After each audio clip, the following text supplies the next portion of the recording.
रोमांचक प्रवास. कल्पना मॅडम प्रथम ठरल्या. प्रेरणा देऊन गेल्या.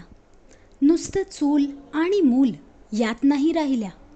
सर्व स्त्रिया जिंकल्या. पुन्हा एकदा इतिहास घडला.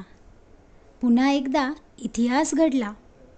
सलाम त्यांच्या गगनभरारीला. एक नाही, दोन नाही, तिसऱ्यांदा प्रवास केला.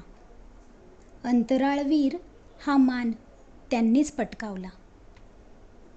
9 महिन्यांचा प्रवास जरी सगळ्यांनी केला, तोच प्रवास त्यांच्या वाटेला 2 वेळा आला. 8 दिवसांचा प्रवास 9 महिन्यांनी संपला.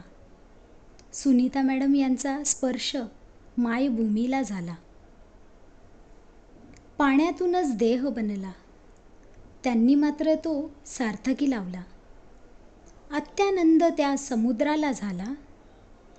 शतशः प्रणाम सुनीता मॅडम यांच्या कर्तृत्वाला.